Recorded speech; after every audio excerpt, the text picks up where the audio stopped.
Hi viewers, welcome to our channel. ప్రస్తుతం మనతో పాటు జర్నలిస్ట్ చరణ్ పర్మి గారు ఉన్నారు. వారితో ఒకసారి మాట్లాడదాం. హాయ్ అన్న. హాయ్. అన్న, తెలంగాణలో హైడ్రా అని ఒక జీవోని తీసుకురావడం మనం చూసాము. ఇది చెరువుల్ని కబ్జా చేసి కట్టిన బిల్డింగ్స్ అన్నింటినీ కూడా కూల్చేస్తూ వస్తుంది. అందులో భాగంగానే నాగార్జున గారు కన్వెన్షన్ కూల్చేయగానే ఒక పాజిటివ్ రెస్పాన్స్ వచ్చింది హైడ్రాకి. అంత మద్దతు లభించింది. కానీ రాను తర్వాత ఈ హైడ్రా పైన కాస్త వ్యతిరేకత రావడం, అంటే సామాన్యుల ఇల్లు కూల్చినప్పుడు, పేదవాళ్ళ ఇల్లు కూల్చినప్పుడు వాళ్ళ దగ్గర నుంచి వ్యతిరేకత అయితే వచ్చింది. ఇప్పుడు హైకోర్టు కూడా మన సీరియస్ చేసింది. అంటే ఎటువంటి వివరణ వాళ్ళకి ఇవ్వకుండా, ఎటువంటి నోటీసు పంపకుండా మీరు ఎలా కూల్చేస్తారని చెప్పేసి క్వశ్చన్ చేసింది. దానికి సంబంధించిన వివరణ కూడా కోరింది. అయితే ఇప్పుడు ఈ హైడ్రా మీద ఒక స్పెషల్ ఫోకస్ పెట్టేశారు రంగనాథ్ గారు. ఒక ప్రత్యేక చట్టము అండ్ కోర్టు కూడా దీనికి తీసుకొస్తే బాగుంటుందన్న ఆలోచన చేస్తున్నట్టుగా వార్తలు అయితే వినిపిస్తున్నాయి. మరి అటు ఆ దిశగా వెళ్తున్నారా? ప్రత్యేక కోర్టు చట్టం వస్తే ఏ విధంగా ఉంటుంది? మీరేం చెప్తారు దీని గురించి? నిజం చెప్పాలంటే హైడ్రా వచ్చిన దగ్గర నుంచి కూడా అసలు ఎక్కడ ఆగకుండా తన యాక్టివిటీస్ చేసుకుంటూ వెళ్తుంది. అది ఒకసారి చూస్తే ఎలా ఉంటుందంటే వాళ్ళ మీద ఏమన్నా కోపం పెట్టుకుందేమో అన్నంత పరిస్థితిలాగా కూడా కనపడింది. కాకపోతే మంచి చట్టం వచ్చినప్పుడు దాని పని అనేది చేసుకుపోవడం అనేది మంచి విషయమే. ఎందుకంటే ప్రజలకు ఒక పాజిటివ్ యాంగిల్లో పనిచేస్తున్నప్పుడు దానికి సంబంధించి ప్రజలు హర్షిస్తారు. అదేవిధంగా ప్రజలకు ఇబ్బంది కలిగితే రియాక్ట్ కూడా అవుతారు. సో వీటన్నిటిని కూడా కన్సిడర్ చేయాల్సిన అవసరం కూడా ప్రభుత్వానికి ఉంటుంది. అయితే హైడ్రా విషయంలో జరిగింది ఏంటంటే జీవో 99 ద్వారా ఈ హైడ్రాని ఏర్పాటు చేశారు. ఇది ఒక సపరేట్ డిపార్ట్మెంట్ లాగా ఏర్పాటు చేసి ఇక హైడ్రా ద్వారా ఏవైతే చెరువులు కుంటలు ఆక్రమించిన వాళ్ళు కొట్టుకుంటూ వెళ్ళిపోతున్నారు. అయితే ఇందులో జరిగింది ఏంటంటే హైడ్రాకి చట్టబద్ధత లేదు. సో చట్టబద్ధత లేకపోవడంతో అది ఇప్పుడు ఇబ్బందులు ఎదుర్కోవడం స్టార్ట్ అయింది. ఎందుకంటే హైడ్రా ఎవరికి నోటీసులు ఇచ్చి ఈ విధంగా చేస్తూ పోవట్లేదు. కేవలం కొంతమందికే నోటీసులు ఇచ్చింది. ఇప్పుడు చూసుకుంటే నాగార్జున గారి కన్వెన్షన్కి నోటీసులు లేవు. కానీ మురళీమోహన్ గారి జయబేరి కన్స్ట్రక్షన్ సంబంధించి మాత్రం నోటీసులు ఉన్నాయి. రేవంత్ రెడ్డి గారి బ్రదర్, ఆయనకు నోటీసులు ఇచ్చారు. కానీ మాదాపూర్లో కూల్చిన వాటికి నోటీసులు లేవు. సో ఈ విధంగా కొన్నిటికి నోటీసులు ఇస్తున్నారు, కొన్నిటికి ఇవ్వట్లేదు. నోటీసులు ఇవ్వకుండా చేస్తే ఏమైపోతుందంటే అక్కడ వాళ్ళు ఆ లోపల ఏదైతే ఇన్ఫ్రాస్ట్రక్చర్ ఏర్పాటు చేసుకుంటారో, ఇంటీరియర్ ఏదైతే ఉంటుందో అదంతా కూడా డ్యామేజ్ అయిపోతుంది. మొత్తం కూడా కొలాప్స్ అయిపోతే అది కూడా లక్షల రూపాయలు, కోట్ల రూపాయలు లాస్ అవుతారు కదా. సో మరి ఇది ఒక రకంగా దాడిలాగానే ఉంది. సో దాంతో వాటి యజమానులు కోర్టుకు వెళ్ళడానికి డిసైడ్ అయ్యి కొంతమంది కోర్టులో కేసులు వేశారు. ఇది జరిగింది. సో అలాగే మొన్న అమీన్పూర్లో ఇదే విధంగా కొన్ని షెడ్స్ కూల్చేస్తే ఆ షెడ్లలో నివసించే వాళ్ళు సాధారణ ప్రజలు, సో వీళ్ళు మాకు ఏం నోటీసులు లేకుండా ఇట్లా కూల్చేశారు, మేము ఎట్లా బతకాలన్నట్టుగా వీళ్ళు కోర్టుకు వెళ్ళడం జరిగింది. ఇట్లా కొంతమంది అయితే మాదాపూర్లో వాళ్ళు హోటల్ కూల్చేసినందుకు ఈ కిరోసిన్ పోసుకోవడం ఇదంతా కూడా చేశారు. వీళ్ళలో చాలామందికి ఆపోజిట్ పార్టీ నుంచి సపోర్ట్ ఉంది. సో ఈ సపోర్ట్ ఉండటం వల్ల ఇప్పుడు వీళ్ళు కొద్దిగా ధైర్యం చేసి కేసులు పెడదాము, మాకు ఇంత నష్టం జరిగిందని తెలియజేద్దామని చెప్పి డిసైడ్ అయ్యి కేసులు వేశారు. అయితే దీనిలో జరిగింది ఏంటంటే హైడ్రాకి చట్టబద్ధత లేకపోవడం అనేది ఇప్పుడు హైడ్రాకి ఇబ్బంది వచ్చి పడింది. సో చట్టబద్ధత లేదు, పైగా నోటీసులు కూడా ఇవ్వకుండా మీరు ఏ విధంగా ఈ చర్యలు తీసుకుంటారు అని చెప్పేసి జస్ట్ వారం రోజుల క్రితమే హైడ్రాకి కోర్టు గట్టిగా గడ్డిపెట్టింది. హైడ్రా చేస్తున్న పని మంచిదే కావచ్చు, కానీ కొన్నిసార్లు ఏమైపోతుందంటే చట్టాన్ని పాటించి చేయాలి. ఇప్పుడు కొన్నిసార్లు కొంతమంది కిల్లర్స్నో లేకపోతే రేపిస్ట్నో వీడిని ఎన్కౌంటర్ చేసేయాలి, షూట్ చేసేయాలని చెప్పేసి పబ్లిక్ ఆవేశంలో డిమాండ్ చేస్తుంటారు. కానీ కోర్టు ఆ విధంగా ఎప్పుడు చేయదు. వీళ్ళకు మానవ హక్కులు ఉంటాయి అది ఇదని చెప్తే దానికి కూడా రియాక్ట్ అయిపోతుంటారు పబ్లిక్. కిల్లర్లకు మానవ హక్కులు ఏంటి, రేపిస్టులకు మానవ హక్కులు ఏంటి అని చెప్పేసి. కానీ మన రాజ్యాంగం మనం ఆ విధంగా రాసుకున్నాం. ప్రతి దానికి సంబంధించి ఒక విధమైన హక్కులు ఉంటాయి. సో అవి పాటించాల్సిందే. కాబట్టి కోర్టు ద్వారానే ఏదైనా జరగాలి, లేదా ఆ చట్టబద్ధత ఉంటేనే దానికి సంబంధించిన ఏవైతే నియమ నిబంధనలు ఉన్నాయో అవి పాటిస్తూ జరగాలి అనేది మన చట్టాలు చెప్తున్నాయి. కానీ అలా పాటించకుండా ఇష్టానుసారం పోవడం అనేది ఇప్పుడు హైడ్రాకి ఇబ్బంది వచ్చింది. ఇప్పుడు అదేవిధంగా కోర్టు అయితే చెప్పడం జరిగింది, సరే రేవంత్ రెడ్డి గారికి మాకు వివరణ ఇవ్వండి అని చెప్పేసి, అలాగే దీనికి సంబంధించి కౌంటర్ పిటిషన్ కూడా మీరు వేయండి అని చెప్పేసి ప్రభుత్వాన్ని డిమాండ్ చేసింది. సో డిమాండ్ చేస్తే ప్రభుత్వం కూడా దానికి అంగీకరించింది. ఇప్పుడు ఇది ముందుకు వెళ్ళే అవకాశం ఏర్పడింది. హైడ్రా గత 2-3 రోజులుగా కొద్దిగా చల్లబడింది. హైడ్రా యాక్టివిటీస్ మరీ విపరీతంగా జరగట్లేదు, కొద్దిగా సైలెంట్ అయిపోయింది. ఎందుకైందా అని గమనించి చూస్తే ఏవైతే ఇబ్బందులు వస్తున్నాయో, కోర్టు నుంచి మొట్టికాయలు పడ్డాయో మనం జాగ్రత్త పడాలి అని హైడ్రాకి అర్థమైంది.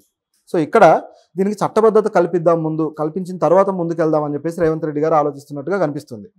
సో చట్టబద్ధత కల్పిస్తే ఇక ఇలాంటి పిటిషన్లు రావు అనేది ఒక ఆలోచన. అయితే ఇప్పటిదాకా ఎంతోమందికి ఈ విధంగా నష్టం జరిగింది కాబట్టి వీళ్ళందరూ పిటిషన్లు వేయడానికి కోర్టు అయితే ఆహ్వానించింది. ఇది కొద్దిగా రేవంత్ రెడ్డి గారికి అలాగే రంగనాథ్ గారికి ఇబ్బందికరమైంది. సో కోర్టు పరిధిలోకి ఇది వెళ్ళిపోయింది. ఇక ఈ కేసు కోర్టు ఏం చేస్తుందంటే ఇప్పుడు ఒక ట్రిబ్యునల్ ఏర్పాటు చేయడానికి ప్లాన్ చేస్తుంది. ట్రిబ్యునల్ అంటే ఇక విచారణ కావచ్చు, మిగతావి కూడా ఆ ట్రిబ్యునల్లోనే పూర్తవుతాయి. ఎందుకంటే ప్రత్యేకమైన కోర్టు అనాలి దాన్ని. సో ట్రిబ్యునల్ వేసి ఈ పిటిషన్లు ఎవరైతే వేస్తున్నారో ఆ పిటిషన్లని ఆహ్వానిస్తుంది. సో ఇది ఈ భవన యజమానులు ఎవరైతే కూలిపోయిన భవనాలు ఉన్నాయో వీళ్ళందరూ కూడా ఇప్పుడు ఈ ట్రిబ్యునల్కి ఫిర్యాదులు అయితే చేస్తారు. ఆ ఫిర్యాదుల మీద విచారణ చేపట్టి తీర్పులు అయితే ఇవ్వాల్సి ఉంటుంది. సో ఇదొక యాంగిల్ అయితే ఆల్రెడీ క్యాబినెట్లో ఓకే చేయించుకున్న తర్వాతే రేవంత్ రెడ్డి గారు స్టార్ట్ చేశారు. కాకపోతే చట్టబద్ధత కల్పించడం కోసం కోర్టు నుంచి వీళ్ళు ఆదేశాలు తీసుకోవాల్సిన అవసరం ఉంది. సో ఇప్పుడు ఆ చర్యలు అయితే ముందుకు వెళ్తాయి. అలాగే ఉభయ సభల్లో ఆమోదంతో దీనికి ఏ విధంగా చట్టబద్ధత తీసుకొస్తారు, దీనికి ఇంకా ఏమేమి యాడ్ చేయబోతున్నారు అనేది ఇంకా చూడాల్సిన అంశం. నిజానికి మొన్ననే ఒక అంశాన్ని యాడ్ చేశారు కూడా. ఏంటంటే ఎన్ఓసీలు ఇచ్చే హక్కును యాడ్ చేశారు. భవన నిర్మాణాలకి ఇప్పుడు పర్యావరణ అలాగే గృహ నిర్మాణ జిహెచ్ఎంసీ ఏవైతే ఎన్ఓసీలు ఇచ్చే అధికారం ఉన్నాయో వీటితో పాటు హైడ్రాక్ కూడా ఎన్ఓసీ ఇచ్చే అధికారాన్ని ఇచ్చారు గవర్నమెంట్. సో ఎందుకంటే ఎక్కడెక్కడ ప్రకృతి వనరులు ఉన్నాయి, ఇటువంటి వాటర్ సంబంధించిన రిసోర్సెస్, సో ఇక్కడ కట్టడానికి వీలు లేదు, లేదా ఇది కాదు ఇక్కడ కట్టచ్చు, ఇది ఎఫ్టీఎల్ పరిధిలో లేదు అని చెప్పేసి ఎన్ఓసీ ఇవ్వాల్సిన బాధ్యత ఇప్పుడు హైడ్రాక్ పెట్టారు. ఇది మంచి పని. ఎందుకంటే దీనివల్ల మరొక అక్రమార్కులు తయారవకుండా ఉంటారు. ఎవరైనా ఏదైనా ఆక్రమించుకోవాలన్నా సరే ఈ ఎన్ఓసీలో భాగంగా వీళ్ళ దగ్గరకు కూడా రావాల్సి ఉంటుంది. కాబట్టి అది ఆక్రమణ అని ఈజీగా తెలుసుకునే అవకాశం ఉంటుంది. సో ఈ ప్రాసెస్ వల్ల ఎన్ఓసీ అనేది చాలా మంచి విషయం అని చెప్పాలి. దీంతోపాటు ఎఫ్ఐఆర్ నమోదు చేసే అవకాశం కూడా ఇస్తారు అని చెప్పేసి అన్నారు, కానీ అది ఇంకా టైం పట్టేలాగా ఉంది. చూస్తుంటే చట్టబద్ధత వచ్చిన తర్వాత ఏమన్నా ఇస్తారేమో చూడాలి. అప్పటి వరకు ఇప్పుడు తాత్కాలికంగా భవనాలను కూల్చివేయడం ఆపేశారనుకోవచ్చు. ఎందుకంటే హైకోర్టు కూడా చెప్పింది కాబట్టి మరి ఆపేశారా, మళ్ళీ ఎప్పుడు మొదలయ్యే ఛాన్స్ ఉందంటారు? అంటే పూర్తి స్థాయిలో ఏం ఆపలేదు, చాలా వరకు ఆపారు, కానీ పూర్తి స్థాయిలో ఆపలేదు. అంటే ఏవైతే వివాదాస్పదం అయ్యే అవకాశం ఉందో వాటి విషయంలో మాత్రం జాగ్రత్త పడుతున్నారు. అలాగే సిటీ అవుట్స్కట్స్లో మాత్రం కొన్ని ప్రాంతాల్లో ఆల్రెడీ యాక్టివిటీస్ జరుగుతూనే ఉన్నాయి, అవేమీ ఆగలేదు. కాకపోతే సిటీ లోపల ఏంటంటే వివాదం తొందరగా చెలరేగే అవకాశం ఉంది. పైగా ఈ భవన ఎవరైతే యజమానులు ఉన్నారో వీళ్ళు కూడా కాస్త పెద్ద స్థాయి వాళ్ళు ఉన్నారు, బీఆర్ఎస్ వాళ్ళు ఉన్నారనే వాదనలు వస్తున్నాయి. కాబట్టి వివాదం పెంచడం ఇష్టం లేక ఇక్కడ ఆపారు. ఈ ప్రత్యేక చట్టం కోర్టు వచ్చిన తర్వాత ఒకవేళ మళ్ళీ నోటీసులు ఇచ్చి ఏమైనా టైం తీసుకునే తర్వాత కూల్చేస్తారా, లేదంటే నార్మల్గా ఇప్పుడు ఏ విధంగా దూకుడుగా వెళ్తున్నారు అదే దూకుడు కంటిన్యూ చేస్తారా? నోటీసులు ఇవ్వాల్సిన బాధ్యత అయితే ఖచ్చితంగా ఉంటుంది. నోటీసులు అనేవి ఇవ్వాలి. సో ఇప్పుడు కోర్టు ఆల్రెడీ మొట్టికాయలు వేసింది కాబట్టి ఇక్కడ నుంచి ప్యాటర్న్ మారుస్తారు, నోటీసులు ఇస్తూ వెళ్తారు. ఇది ఒక యాంగిల్ అయితే.